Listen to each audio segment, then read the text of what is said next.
Servus and hello from Bavaria. My name is still Thorsten Ludwig. I'm the founder and owner of Soul Runner, the barefoot shoe brand from Germany. And I welcome you to this podcast. We develop our barefoot shoes in Bavaria at the beautiful Lake Ammersee. And let's get right into it, because today I'm talking about the influence barefoot shoes and conventional shoes have on toddlers.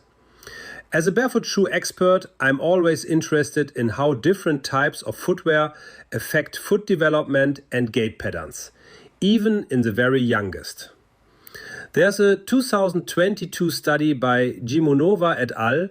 That offers fascinating insights into exactly this question. The study was conducted in Brno, Czech Republic.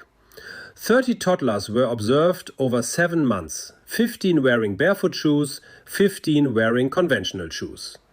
The first measurement took place within 1 month of the first 5 independent steps, the second 7 months later.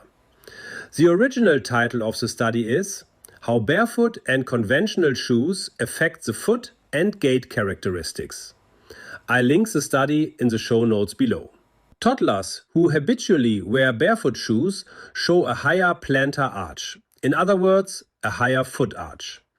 This suggests that barefoot shoes can support healthier development of the foot arch. The study also observed that forefoot widths in both groups, those wearing conventional shoes and those wearing barefoot shoes, remained proportional to foot length. This suggests that barefoot shoes do not negatively affect the natural shape of a child's foot. Something I find particularly important is the smaller foot progression angle. Compared to children in conventional shoes, the barefoot shoe wearers showed a smaller foot progression angle. A smaller foot progression angle could indicate a more natural and efficient gait. So, what is the foot progression angle?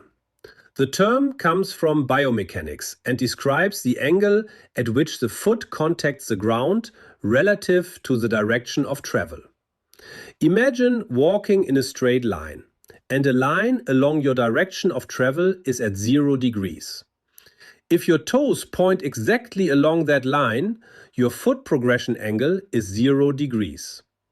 If your toes point outward, away from the line of travel, the foot progression angle is positive.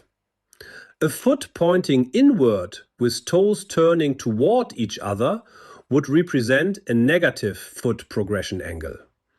This angle matters because it affects the efficiency of walking and running and can also influence the load on the joints. I find this point especially important. When the toes point too far inward or outward, the knees inevitably follow in the same direction, away from that 0 degree line.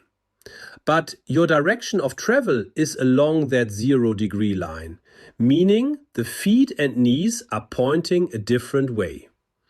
This creates improper loading on the knee joint. And after a few decades, that can lead to serious knee problems.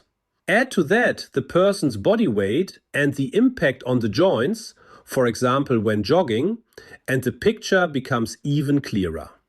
The study's results suggest that the choice of footwear during a child's first steps can have long-term effects on foot health and function.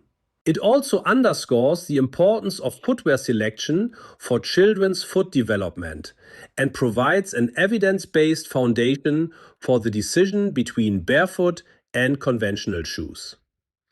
I firmly believe that the early development of children's feet plays a fundamental role in overall physical health.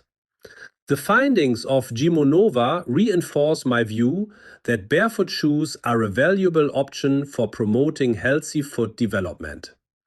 They show that barefoot shoes can support the natural growth and function of children's feet without impairing arch development.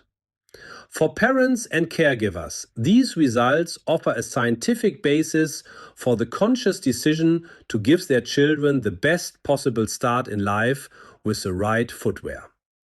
We develop our wide-cut Soul Runner barefoot shoes starting from size 25. Our range includes sandals, lace-up shoes, and winter boots. Ultimately, it's about giving children a solid foundation for healthy movement, and barefoot shoes appear to make a positive contribution to exactly that. So please, when buying shoes for your children or grandchildren, look for barefoot shoes. Those were my thoughts on the influence of barefoot and conventional shoes on toddlers. Thank you for listening and see you next week.